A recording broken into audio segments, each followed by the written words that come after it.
Welcome to True Crime Garage. Wherever you are, whatever you are doing, thanks for listening. I'm your host, Nick, and with me, as always, is a man with a message to Harry Manback. Ladies and gentlemen, the Captain. It's good to be seen and good to see you. Thanks for listening.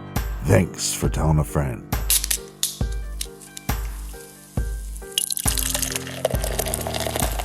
I just poured another pint of Day Glow Vibes by the hardworking folks over at Mast Landing Brewing Company. This is a double dry hopped, double India Pale Ale brewed with 4 different kinds of hops. Garage grade 3.5 bottle caps out of 5. And let's give a big cheers to our friends for helping us out with this week's beer run. Yeah, first up we have John O'Leary from Bethel Park, Pennsylvania. And last but certainly not least, we have Jordan Nicholson from Duquesne University in Pittsburgh. Everyone we mentioned, they helped us out with this week's beer fund by going to our website, truecrimegarage.com, and clicking on that pint glass. And for that, we thank you. Yeah, BWERUN beer run. If you need more True Crime Garage for your earballs and you want to check out our bonus content off the record, you can do so through the Apple Podcast app. Just hit subscribe. Or now we are officially available. We have partnered with Patreon. So go over to Patreon and search True Crime Garage and check out Off the Record on Patreon. Thank you so much for the love and the support and keeping the lights on. Onward and upward. Cheers, mates. All right, everybody, gather around, grab a chair, grab a beer. Let's talk some true crime. What if it's you?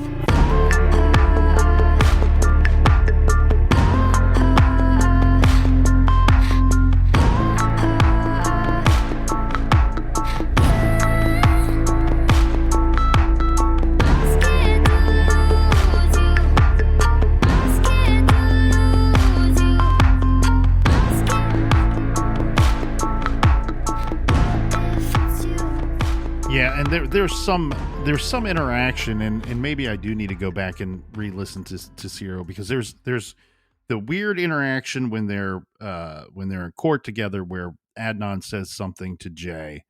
He calls him pathetic. Yeah, I thought that was, to me, that was a little telling, right? When I'm sitting there in my armchair sleuth action, right in the armchair, right, and I'm trying to sleuth this thing out.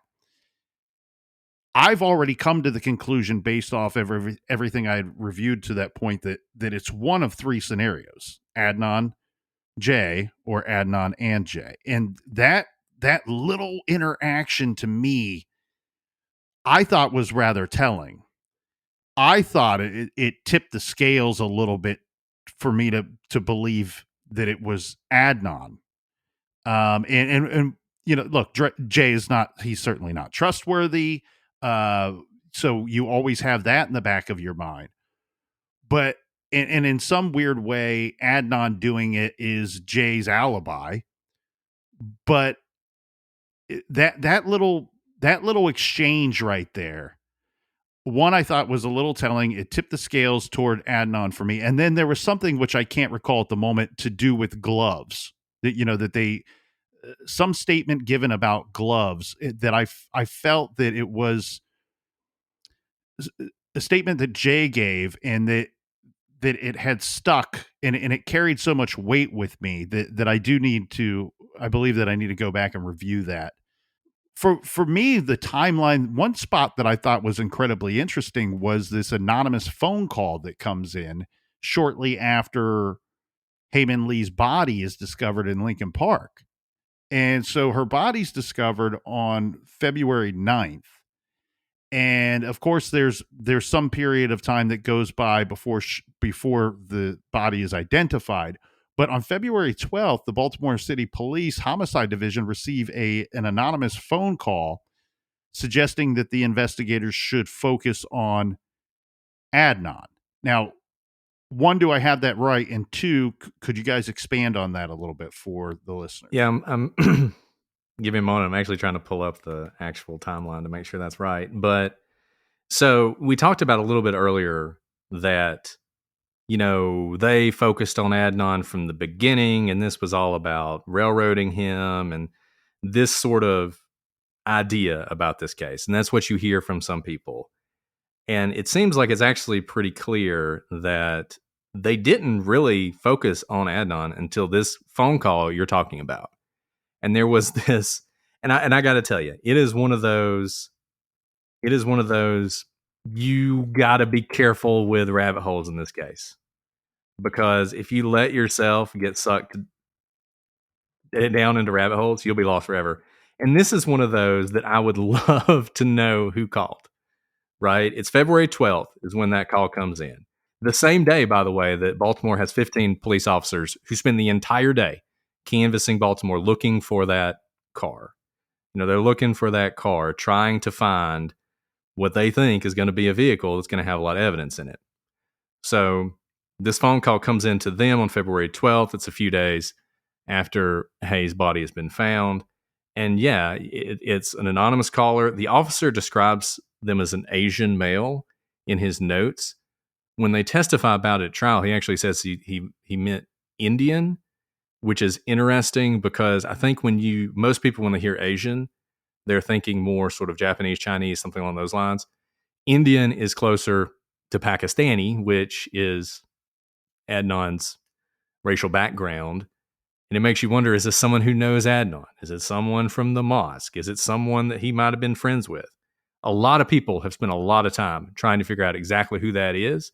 One thing they absolutely knew was this Yasser Ali guy. They say, you need to talk to him because he's going to be able to tell you. And the police actually, I think they meet him at a Pizza Hut or something to talk through with it. And Yasser's like, yeah, it was, we talked about that. He said if he ever, killed a girlfriend, he would drive her car into a lake or something like that, which is such a strange, the whole interaction is strange. The fact of the anonymous call, the fact the anonymous caller then calls back. So he calls, says that, Adnan and Hae had sex in Leakin Park in the past, which I kind of doubt because Leakin Park, I don't think is the kind of place that you, but maybe it is. I don't know. I don't want to speak for what goes on in Leakin Park. And he says the thing about driving the car into the lake, and then he calls back and says, you should talk to Yasser Ali.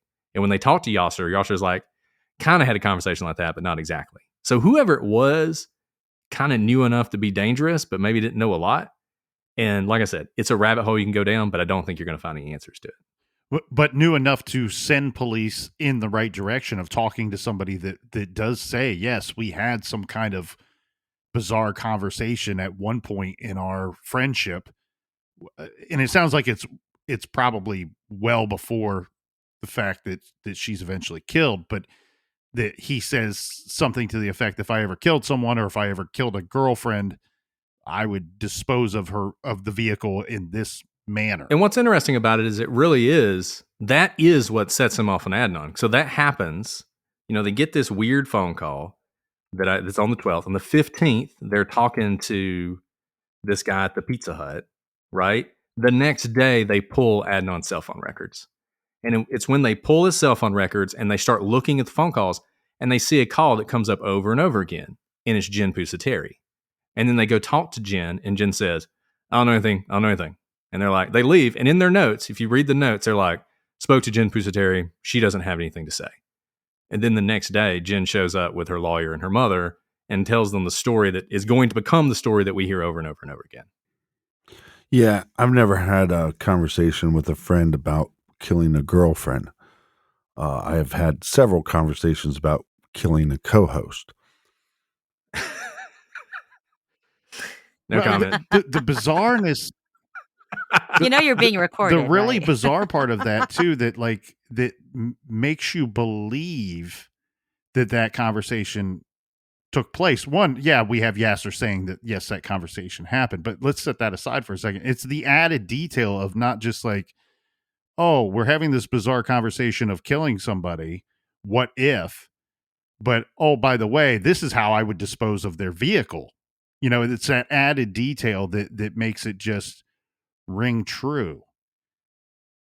And of course you got to investigate this guy as soon as you learn this detail. I mean, it would be an incredible mistake not to. And it's very possible that he was just talking a big game. It's very possible. What I think is really important here is that the police didn't know Adnan's cell phone number or to pull his cell phone records before this interaction.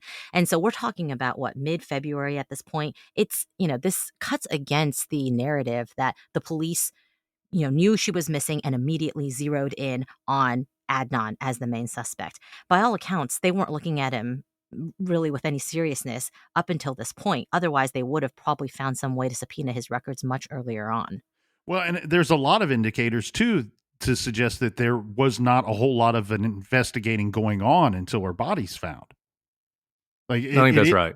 It is a concern. They're aware that she is air quotes missing. She may have gone to California or whatever, but there does not appear from where I'm sitting to a lot of evidence that suggests that there was any kind of hardcore investigation going on to find her. And then, as you guys said earlier, it's the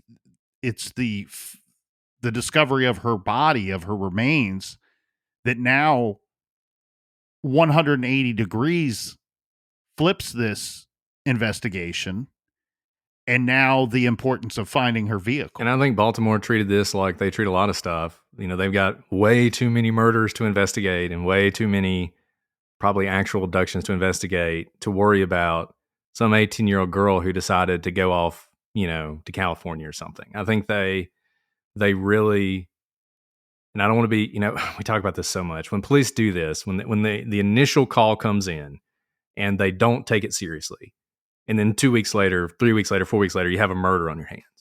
And it's really easy to be very critical of the police and say, what in the world were you guys doing? Why didn't you look into this from the very beginning? But it seems like that's the way the Baltimore police kind of approached it. And I think you're right.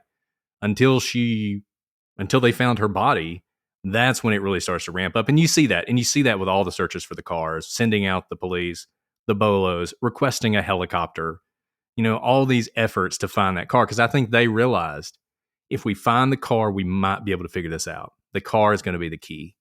And when eventually they would find it, when Jay led them to it. Well, and they're hoping to find clear evidence of who put that car there. They don't believe that their victim was abducted there. They don't believe that their victim was abducted elsewhere. That they believe that car is disposed of after the body disposal. And they're hoping that what they can find in that vehicle will lead them to the killer, to the same person that put the body in the park. And when they don't get that, and then there's also the complication of you're going to find evidence inside of that vehicle that will suggest that Adnan Syed was in that vehicle. But of course, we should expect to find evidence that he's been in that vehicle at some point, because he was, and on days when she wasn't killed. So yeah, they're exactly that. But what I see too, one thing that I always thought, and one thing I try to point out, and I don't know that it's always taken the way that it's supposed to, or even digested properly, is that there is a strong psychology in trying to conceal a body. And this is an investigation that really highlights that psychology of typically the more effort that is taken to conceal a body usually means the closer connection between victim and perpetrator. And here in the reason why is because until there is a body found, in most cases, there is not that level of investigation. And here, this clearly points all of that out, that someone took the efforts to partially bury or conceal this body to the best of their ability on that day, at that night. And it took 4 weeks to find her. And then what happens immediately once she's found, now we have an actual investigation. Now we have a hardcore investigation. So the closer the perp is to the victim, the more invested they are in the idea of, if they never find this person, I probably don't have anything to worry about. Yeah, that's exactly right. We see that, unfortunately, if the victim has a relationship with the perpetrator, there is some attempt to cover the body. Because, if this is a random attack, some random passerby, let's say her car broke down and, some ne'er do well happens upon her and they decide to kill her. Why not? Why stick around and risk getting caught with a dead body? It's going to take time to drag her body into the woods, even though it's not very far into the woods, to, stay there, dig a hole, to put her body in there, probably leaving evidence of you behind. If you didn't know this person, because a random attacker is really difficult to find. But if you're going to take the risk of covering someone up, it's likely that there could be ties to you, especially if you're an ex-boyfriend or have any sort of relationship with her. There are going to be people who are populated on the suspect list by mere relation to her, right? Usually family members or anyone close to close to the victim will be on an initial suspect list who has to be cleared by the police. And so it makes sense psychology wise to cover up that body. And also there's this strange psychology, even if you are the person who is the perpetrator, that it's difficult to look at someone that you've had a relationship with, in this instance, a very close relationship, a love relationship, in fact, of seeing that person, even if you have very, hatred feelings toward them, to leave them exposed and open to the elements when they are dead. And so that's a great point to raise here, that if it were a random attacker, it would not fit the typical stereotype of the attacker taking their chances and just running, as opposed to sticking around and maybe getting caught with the body or caught with more evidence. What was some of the evidence that was found at the body recovery site? We basically skipped over it because there's so little. There's either so little or so much, depending on how you look at it. So they found things like bullet casings. They found, which, sometimes, the number of times I've been talking to an officer about a shooting, and they're like, yeah, the first thing we have to do is sort out the bullet casings from this shooting from the bullet casings that were left over from the last shooting and figure out which ones go with this one and which ones go with some other shooting that we didn't investigate. So there are things like that. There were things like discarded whiskey bottles. I mean, one advantage to taking someone to a place like Leakin Park is the potential evidence of who it was isn't necessarily going to stand out from the evidence that's just there, because it's the kind of place that all kinds of people hang out and do various things. And I think you see that when you go through sort of the evidence list, not a lot of it ended up being all that significant. You also have to remember that she was there for about a month. So when you read Jay's statement, he talks about, for instance, Adnan throwing up, that he's throwing up, around sort of the barrel of the body. And we had some people ask, well, did they find that? Did they test that?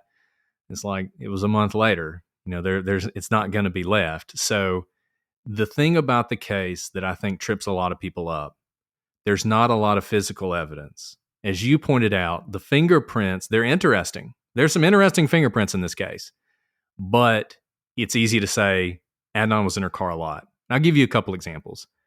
There is a map book. The map book, according to people who knew Hae, stayed in her driver's side pocket. That's not where the police found it. They found it in the back seat. They found it open. It had Adnan's fingerprints on it, and there was a page torn out of it, which was a page that included the map of Leakin Park. Sitting on that map book was a rose wrapped in floral paper. On that floral paper were Adnan's fingerprints. So those are some fingerprints that are interesting, but and they were striking to me, and it really stood out to me, and it painted a picture for me of what I think happened on that day. But it's also not unusual that his fingerprints would be in the car, since he had been in the car many times before. Well, I'm trying to behave myself as much as I can here in the garage today. Nick should give me an actual cookie for that. But, okay, so there's all this evidence that you say points to Adnan's guilt. Then why would the prosecution, the state, not the defense team, the prosecutors, why would they release this killer, quote unquote? Why would they release this killer and give him back his freedom? Well, it's a tangled web. It's okay. So if you go all the way back to the original trial, according to Adnan, he wanted to plead guilty in the first trial. And his attorney, according to him, went to the prosecution, and the prosecution wasn't interested in giving him a deal. First trial ends in a mistrial. Adnan wants to plead guilty again. Once again, the prosecution's not interested in giving him a deal. He goes to trial. He's convicted. All of his sort of appeals are exhausted. Cyril comes along, brings a ton of attention to this case. I mean, makes it maybe the most famous true crime case in the world. You start getting a lot of new money comes in, a lot of new lawyers are looking at new things, a couple things that come up. Whether or not Christina Gutierrez, who was his attorney, was ineffective for not following up on Asia McClain, who we haven't even talked about, but Asia McClain wrote a couple letters that said, I saw Adnan Syed at the library around the time that the prosecution had said Hae had already been murdered. And so the argument was, if he's at the library, he couldn't have killed her. The prosecution's theory must be wrong. Therefore, he's innocent. There's a slight problem with that. Even if the prosecution's theory is wrong, Asia left the library shortly thereafter, so he still could have done it. It just means not when the prosecution initially said so. But anyways, good argument. And there was also an argument about the cell phone data. So as we've talked about, there are outgoing calls and incoming calls. Everybody agrees the outgoing calls are good for location. There's a huge debate over incoming calls. Gutierrez never brought that up at trial, and so there was an argument that she was ineffective for that. She should have brought that up.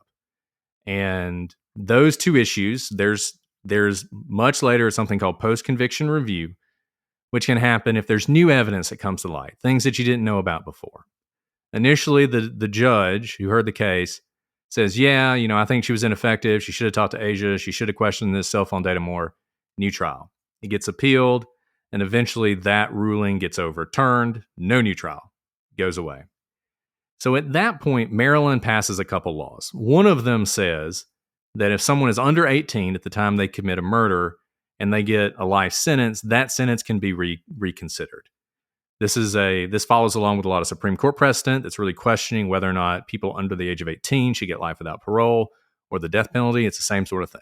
So Maryland passes a law, and they create like a unit to look at that. At the same time, the Baltimore police and like their drug testing unit gets in a bunch of trouble. I think it's them. Forgive me if I'm wrong. They gets in a lot of trouble, and it turns out they were doing a really poor job with their drug testing. So Maryland passes a law that says, hey, if it's patently clear that somebody, was innocent or there was major corruption in their case, you can vacate their conviction. So they start looking at Adnan's case as an example of this under 18 thing. Like, are we gonna give him sort of an opportunity to be let out of prison because he was under 18? At the time, a woman named Marilyn Mosby is the state attorney for Baltimore. She is also at the time under indictment for accused, obviously innocent until proven guilty, accused of some sort of fraud involving COVID relief funds. I don't even really understand it all. She loses her reelection, and she is getting ready to go to trial. And around that same time, the person who's looking at the case for whether or not he should be released because he was under 18 starts advocating for vacating the conviction altogether. At some point, they decide to do that. They put together a motion to vacate it, and the whole thing goes haywire. They file the thing. They call Hae's family and basically tell them, hey, look, we know for 20 years we've been telling you it was Adnan Syed, but now we're going to change our mind and say he's not guilty. His case will be vacated on Monday, essentially. They ask for a week. They say, hey, can you give us a week so we can get out there and appear in person and speak to the court about this and about our sister and our daughter? Right. They say no. Uh-huh. Go ahead. Well, I was just going to say, don't they have to say, here's the evidence against him, but this is why they have to explain away that evidence. They have to explain to the victims and explain to the public why we're releasing this quote unquote killer. And the victim has a right to speak. The victim has a right to appear in court and speak on behalf of their relative. It's a Victims' Rights Act. And a lot of states have them, and they're very important. But they basically say, no, we're not going to let you do that. Her brother lives in California. And instead, they send him a Zoom link 30 minutes before the thing starts. He reads a prepared statement, which if you haven't heard it, is just heartbreaking. His prepared statement is heartbreaking. He reads it. They thank him. They release Adnan. Yeah, it's absolutely heartbreaking. And it's very confusing because they also don't explain anything to the victims or to the public. Correct. There's no evidentiary hearing. There's no opportunity to present testimony. There's no opportunity for the people who are accused of misconduct, including the prosecutor in the case and one of the detectives, to address that. They use some notes the prosecutor wrote, which they interpret to mean one thing, which he has since said they don't mean that. There are so many irregularities in this that you just don't see happen, even in cases that end in an exoneration. Think back to the Michael Peterson case. So the Michael Peterson case, he gets convicted. Dwayne Devers turns out is just completely incompetent. Well, they didn't just release Michael Peterson. They had an evidentiary hearing where they had testimony. They, presented their arguments, and then the judge said, based on the arguments and the testimony, I'm vacating the conviction and I'm releasing Mr. Peterson. And then later on, they entered into a plea. In this case, none of that happened. You're 100% right.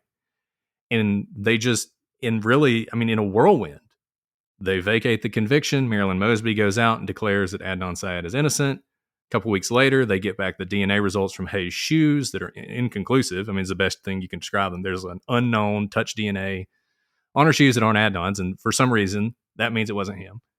So they drop the charges. Well, at that point, the brother, young Lee, challenges this, goes up to the Maryland Court of Appeals. Maryland Court of Appeals reverses all of that and says the whole thing was improper. He has an absolute right to appear. He didn't give him that right to appear. We're reversing the dismissal of the indictment. We're reversing the vacation of the conviction. But we're staying that for 60 days if you want to appeal to the Supreme Court. They ask the Court of Appeals to reconsider. They deny it. They've appealed it to the Maryland Supreme Court, and where the case currently stands is the Maryland Supreme Court has continued that stay of the action of the Court of Appeals while it gets the briefing and hears the arguments. And at some point, the Maryland Court of Appeals will decide whether or not to agree with the Maryland Supreme Court will decide whether or not to agree with what the Court of Appeals said or to reverse them. If they reverse them, Adnan will go free and will be free. If they uphold what they did, then we'll be back where he's a convicted murderer, and they'll have to decide what to do going forward from that. And I'll just say to people out there, if you're interested in this case, read the Maryland Court of Appeals opinion, and in particular, read the footnotes, because the footnotes just destroy the motion to vacate. The actual opinion is all about victims' rights and how that was violated. But then in the footnotes, that's where the action is. So read the footnotes and you'll see all the problems, some of which you've laid out, with why this was improper.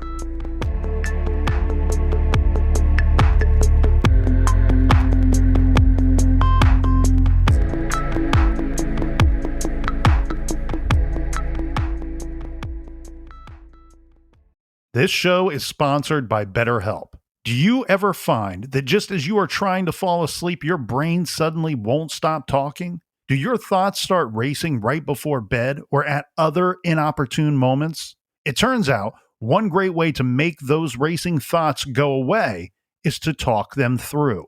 Therapy gives you a place to do that, so you can get out of your negative thought cycles and find some mental and emotional peace. If you're thinking of starting therapy, give BetterHelp a try.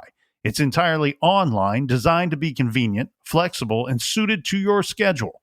Just fill out a brief questionnaire to get matched with a licensed therapist and switch therapist anytime for no additional charge. Get a break from your thoughts with BetterHelp. Visit BetterHelp.com/garage today to get 10% off your first month. That's BetterHelp, HELP.com/garage.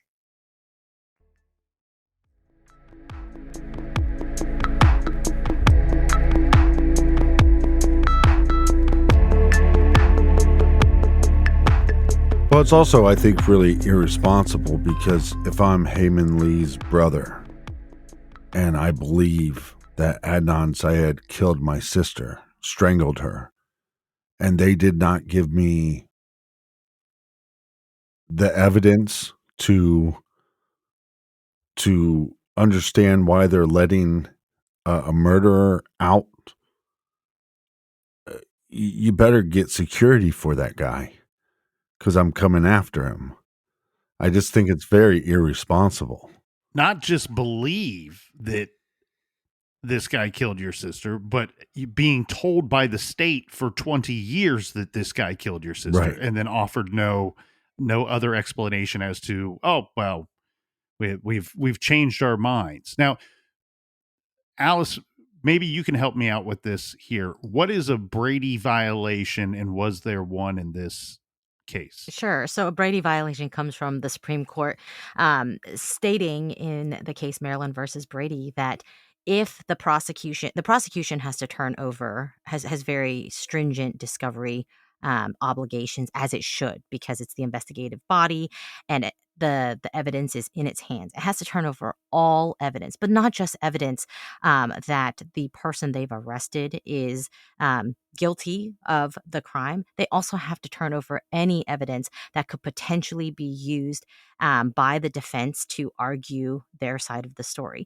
So, in other words, the prosecution doesn't get to pick and choose what type of evidence gets turned over to the defense. They have to turn over everything, including evidence that could be helpful to the defense. And it, that is a very, very serious obligation. In fact, most prosecutors will go above and beyond their discovery obligations just so that they don't even come close to any sort of a Brady violation. They, it's not quite open files, but they will go above and beyond their discovery obligations, because what you want to happen in the court of law is you want justice to be done. You want the proper cross-examination to be done, because you want ultimately the truth to come out in the day. A lot of people can say that the prosecution, all they want to do is to get another W on the board. Just win. Whoever they've arrested, they want to make sure that they get them convicted. I mean, having practiced in this field, that is the worst. I would say most prosecutors' worst nightmare is to be on the side of having be in violation of any sort of discovery obligation, but even worse, putting someone who is innocent of the crime in prison. That is truly, wakes me up at night and makes me make sure that I go above and beyond all of my obligations to make sure that I am not a player in that sort of a situation. And so, with respect to whether a Brady violation has happened in this case, no, a Brady violation has not happened in this case, because remember, just because evidence is turned over to the other side, there are ultimately strategy calls for any sort of attorney, defense or prosecution, as to what your story is going to be out there. We've already talked about the problems with witnesses who may have credibility issues, or even stories that may not be backed up by the evidence. And so when evidence is turned over to the defense doesn't just wholesale throw everything at the board. They have to take into account what story is going to be believable in general, believable to a jury, and also what can feed into their narrative of what's going to happen. And so if a defense attorney gets information about a case and they ultimately choose as part of their strategy not to present it as part of the defense, that in itself is not necessarily ineffective assistance of counsel. That in and of itself is not necessarily the defense attorney falling down on the job.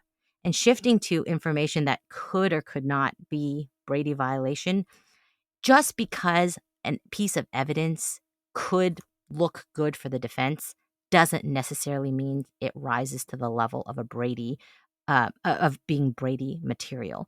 The courts have said oftentimes it has to be materially, it has to materially affect the case, because there is always going to be this incredible amount of information that you can argue should have been in or not. But a lot of that information, as we've talked about in Adnan's case, is going to be ancillary to the actual charges brought here.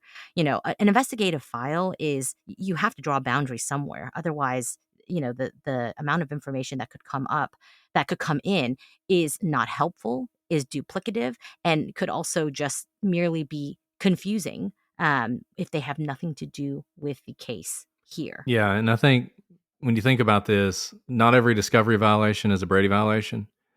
And I think that's what confuses people. I think there's this notion that the prosecution has to give the defense everything. Well, that's not true. You don't actually have to give the defense everything.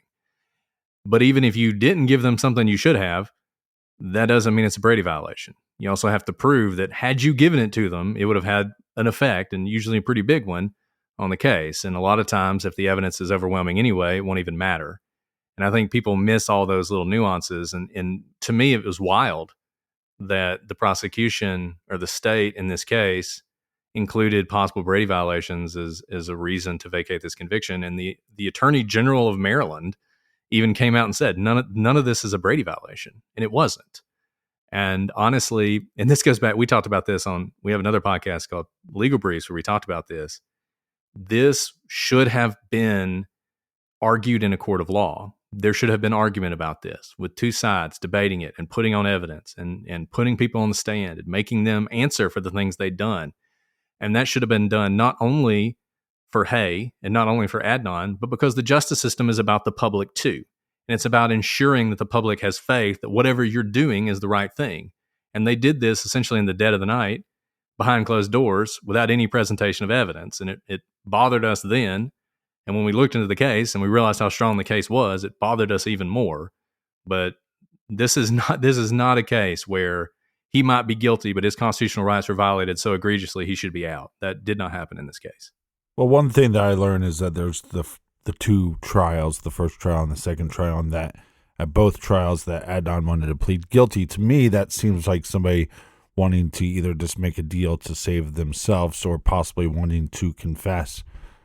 Because some people do feel guilty, and if he did love her and he did kill her, he might feel bad about that and want to show remorse for it. Do you have a thought process on if he is guilty, on why he never has confessed to the crimes? Well, at this point, I don't think he can.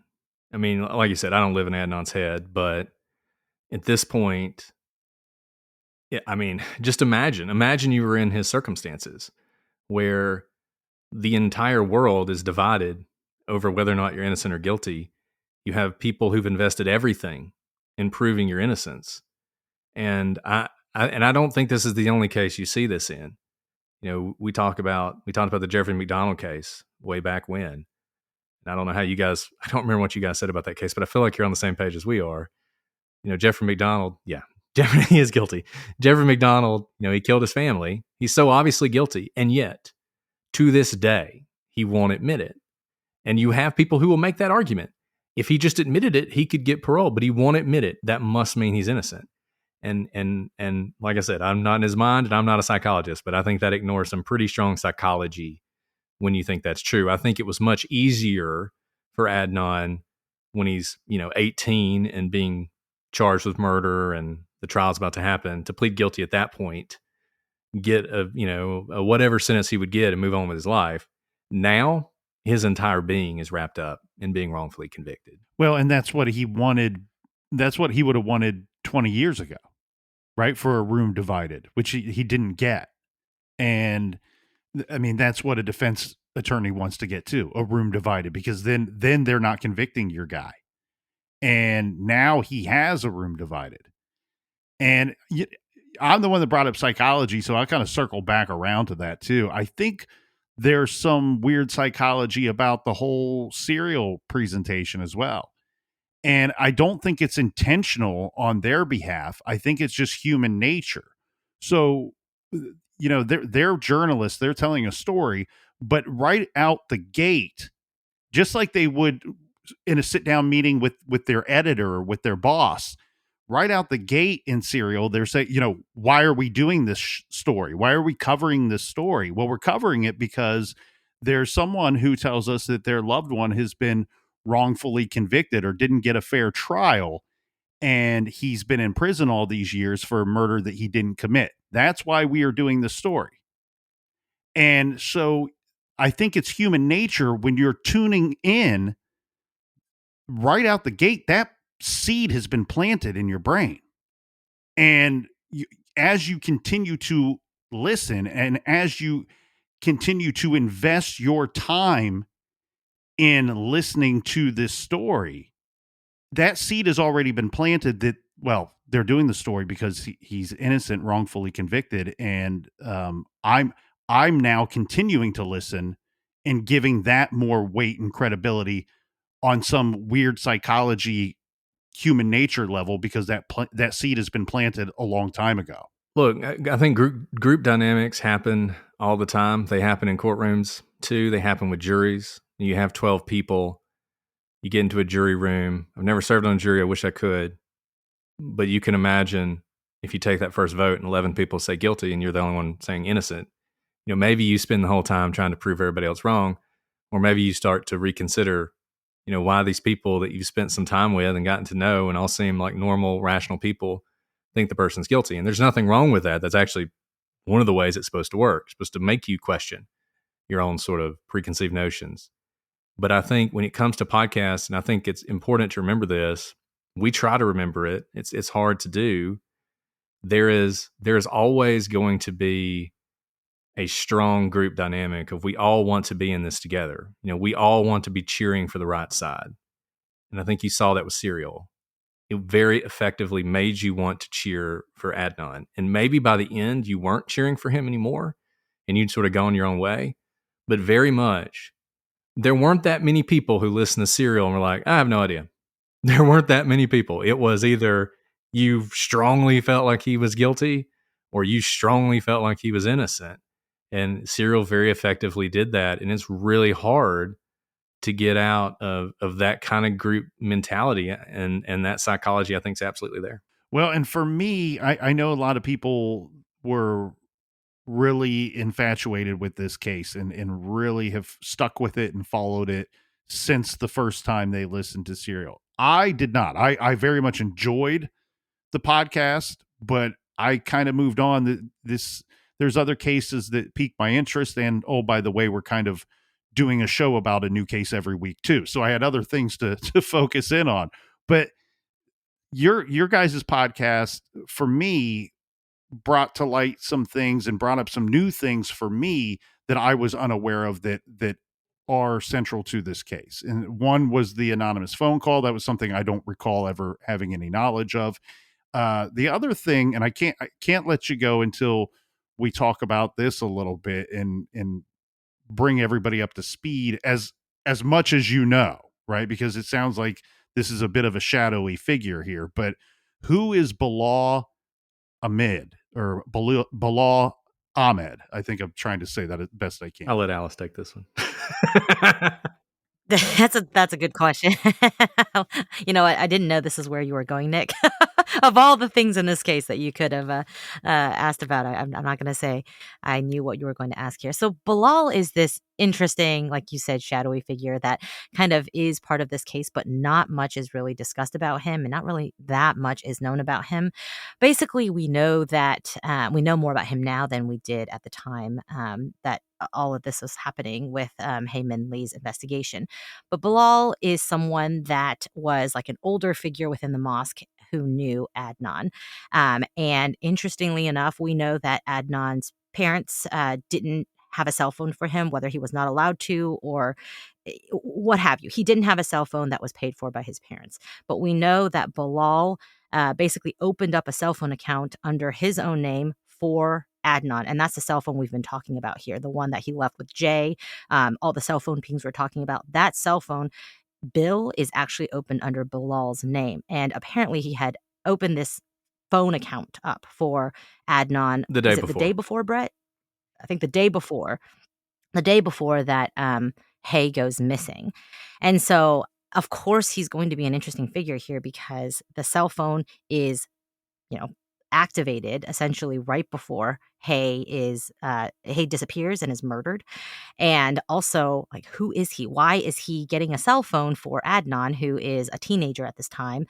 Bilal is an older man. And then, fast forward many years, Bilal has since been in trouble with the law himself with kind of sexual improprieties with minors as well. Yeah, it was minor boys. And he was he was a dentist. So he was taking advantage of boys, basically, who he would give them nitrous oxide and then sexually abuse them. So he's obviously, he hasn't kept his nose clean, and those are some very serious allegations that have been brought against him. But you don't see him discussed that much. We talk about him a bit, but he's an interesting figure just because of his relationship with Adnan, in that he provided the cell phone that is central to a lot of the evidence that we've been discussing. The problem with him is he's like a black hole. If you get near him, it's not a rabbit hole, it's a black hole, and you get sucked into it and you can never get out. because he is such a shady individual. He is a criminal. He is a sexual predator of young boys. Yet he's also friends with Adnan. He's opening up this cell phone for him. There are a lot of people who go a lot of different ways with him, but the problem is you can speculate. Well, maybe he did it. Maybe, and we mentioned this in one of our episodes. Maybe he abused Adnan and Hae found out about it, and so he had to kill her to silence her. Okay. I mean, that's a great screenplay, but there's literally no evidence of that whatsoever. We have Hae's diary, and she wasn't shy about writing in it. Doesn't say anything like that. You've got maybe Bilal did it for other reasons. Maybe he was doing it for Adnan. And so, but once again, other than Bilal sort of being a bad guy, there's just no real evidence of it. And we talked about him, but we tried to just talk about him in general because we didn't want to get sucked into that black hole. I mean, this case is one of those cases, and you guys see them too, and y'all do an amazing job. I don't know how you do it. I don't know how y'all keep your series so short because, we talked about this one for 14 episodes and could have done more. But if you were doing an entire show on the Adnan Syed case, you probably could talk a lot about Bilal. We tried to avoid that. Which I think was smart because, like you said, it's a black hole. It's not, I don't even think I brought him up because I wanted to point out that, once again, that you are bringing something new to the table for some of the people with their understanding of this case. And so I really only brought him up for that reason.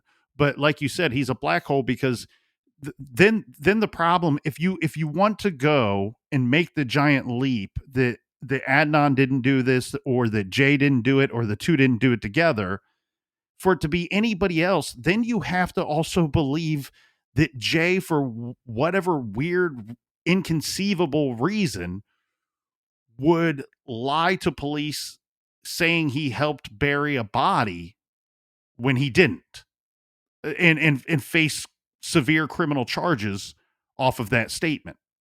It when you talk about rhyme or reason, we don't have either with that idea that somebody else could have done it. And then, oh, by the way, this guy also admitted to burying a body that he had nothing to do with. And I think that's such an important point. And it goes back to what you said about there are three real possibilities here. You can never forget the giant conspiracy theory that you have to buy into hanging over here, where the Baltimore police are somehow a bunch of bumbling idiots, frankly, because we all know the Baltimore police do a lot of really stupid things, but also have managed to build this amazing conspiracy that involved Jay and Jen for no reason. Jay and Jen, they're not covering for themselves. They're just framing Adnan because they were forced to do so. And that's why whenever Bilal, you might be like, man, I don't know, Bilal seems good, or Alonzo Sellers, that guy, he could have done something like this, or, Don's the current boyfriend. Maybe it was him, but that hangs there just over you the whole time. And for me, it's the reason that, we talk about the difference between reasonable doubt and any doubt. That's something that's important in the court system.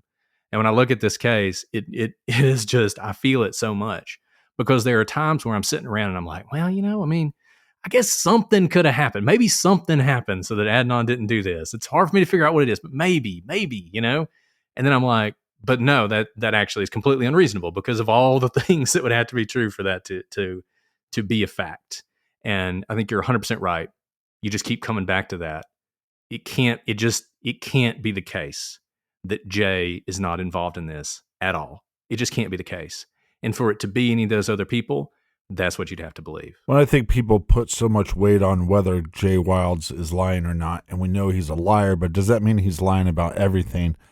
But the wrench in this becomes Jen, because she doesn't seem like she's a liar, and somehow she knows this story before Jay even tells this to the cops, before there's a deal made. She does, and people forget about her, and they forget about her a lot, or they ignore her, and I think there's a reason for that. If you go back and you read her statement that she gave before Jay gets picked up, it is, to me, one of the most believable statements that you can read. It just reads like it's true. And people point out, well, yeah, but it's all hearsay. She didn't see anything. She just heard it from Jay. That's true. But that means Jay told her the story first, before the police got to him, before the police could have fed him any information. She's walking into a police station with her lawyer and her mother, sitting down and telling the basic story. In fact, telling them some details that Jay doesn't even offer in his first statement. Like the fact that it happened at the Best Buy. Jay told Jen that. Jay in his first story doesn't tell the police that, which I've always thought was interesting. If the police were feeding this story to them, why isn't that consistent? That's a pretty important detail, but it's not. And yeah, Jen is just a glaring red flag if you want to try and get around Jay. This case is pretty emotional for me. I was in school at the same time as these characters in this. It's almost like a tragic opera, but I feel like we always forget about Hae Min Lee and how special of an individual she was, and how she's the real victim in this, and she's always going to be the real victim in this tragic play. And maybe the prosecution will come out and tell us why they let him free and how that makes sense in all of this, and what evidence they found and what suspects, and maybe they can actually make an arrest and bring some justice to Hae Min Lee. But what do you guys think is next in this saga? So I think, as we often talk about on the show, the farther you get from the trial court, the less the facts of the case matter. When you're moving up the appeals court, the more and more the court is concerned about the precedent that it's setting. And I think, and this is my opinion, I think the vacation of Adnan's conviction was a fraud on the court. I think it is an absolute injustice. I think it was done improperly, whether he's innocent or not. And I think it was a violation of everything we hold dear in the justice system. And it should be overturned. Even if they go back to court and they do it right this time, and they do it in the open, and they have the evidence presented, and they reach the exact same conclusion, I think that's what should happen. The Court of Appeals, what's weird about this case is because the state did what it did, the person to attack the conviction is kind of missing, or the vacation is kind of missing. Ordinarily, it'd be the state. They'd file an appeal. Everything would be very normal in an ordinary course. But in this case, you had the victim's brother, who has to stand in for Hae and has to speak for her. And if there is one hero in this story, it's young Lee, who to this day has not stopped fighting for his sister, despite immense pressure to do so. He steps in and challenges this on the basis of victims' rights. And unfortunately, in this country, and it's this way for a lot of really good, important reasons, people who are accused of crimes have all kinds of rights. People who are victims of crimes often don't. And the states have tried to remedy that by passing laws, but a lot of times they don't have teeth. And young Lee, using one of those laws, has challenged this. The Court of Appeals, I think they looked at this case, and like I said, if you read those footnotes, you see it. They saw a massive injustice, and they undid everything that had been done up to this point. The Supreme Court of Maryland, when they think about this, though, they have to consider all the other cases. They have to consider things like standing, which nobody wants us to get into because it's so boring. They have to consider how broad the victims' rights statute should be. And I kind of wonder if they wash their hands of the case is not quite right, but basically say the standing doctrine and the victim's right doctrine is not broad enough to do this, to overturn this vacation. This just not the way you can do it. And I kind of feel like that's the way they're going to go, because I think they're going to be thinking about the law sort of writ large and not the individual case. So at the end of the day, I think it's likely that his conviction, which has been reinstated, but that reinstatement has been put on hold, that the Court of Appeals opinion ends up not going into effect and he'll be a free man. Yeah, it's again, it's all sad because we tend to forget about Hae Min Lee, and if Adnan is truly innocent, then you are out now, and you have power to bring pressure onto the prosecution to find the real killer if you are not the killer. And we see this in other cases where people say, once I get out free, I'm going to work to get justice for the victims, and they seem to never do that. It's very depressing. all of this. I'm just so depressed about what Brett said. I don't know if I can add more to that. I think what's important that Brett said right there is this should have gone about the proper way, and it absolutely was not done the proper way. Even if they went back to the district court and moved for vacation through an evidentiary hearing, and it came out the exact same way, I would be okay with that because the proper procedures were followed. And we care about procedures because this is not the only criminal case, right? If this is a wrongful conviction, this hopefully, there are not many wrongful convictions, but we want to make avenues for the overturning of wrongful convictions, and procedure matters because that is the route in which we can seek justice in the court systems, no matter your facts and no matter who you are.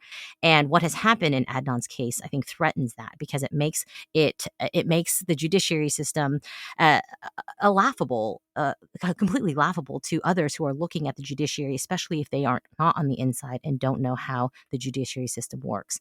I am afraid that Brett's premonition of what's going to happen at the Maryland Supreme Court will come to fruition, but I hope it is not true.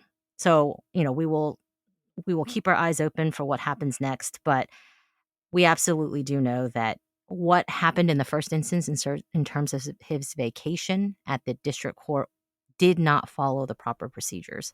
I want to applaud you guys for having an intelligent conversation about this case. We might not agree on every little detail, but it's important that we hear all sides, and it's important for Hae Min Lee, again, the true victim in all this. And so one of the things I really loved about your guys' coverage is you said, hey, don't take our word for all this. There's other sources that you should check out. Can you just tell the audience some of those sources that you believe they should go check out if they're interested in diving more into the case of Hae Min Lee? Well, I just want to say, I listened to Serial again, and Nick, you're 100% right. When you listen to it, it takes you back to a place in time. When you hear that music, the Serial theme song, you're right back in 2013, 2014, whenever exactly that was that it came out. I think it's worth it to listen to Serial. Look, a lot has changed in Serial. A lot has come out since Serial, but Serial, it was good. I mean, it was really good, and it was really entertaining.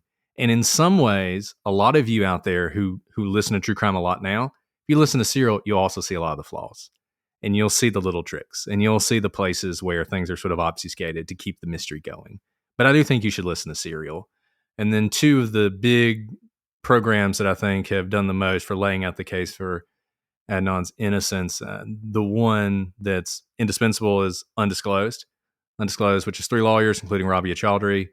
That is sort of the gold standard for if you want to hear the arguments for how Adnan Syed is innocent. You should listen to that. The other one, Bob Ruff, who always puts on a good show, Truth and Justice, his very first season was called The Serial Dynasty, and it was happening basically parallel with Undisclosed. So you hear a lot of he's talking about Undisclosed a lot. He's talking to some of the people in Undisclosed. And so it's interesting to hear sort of both their perspectives on the episodes as they come out. Those are great to listen to. But I think if you are really fascinated about this and if you spend a lot of time with this case, the case file is big, but it's not as big as some. And it's out there, and you can read it. We've put a lot of it on our website. There are a lot of websites that have the information on there. Read the trial transcript. Read the interview transcripts with Jen and with Jay. Read through it for yourself. You guys, you're all qualified to be jurors. You're all smart enough to decide whether or not somebody's guilty or innocent based on the evidence. The evidence is there. Go look at it for yourself. Don't let anybody tell you what to think.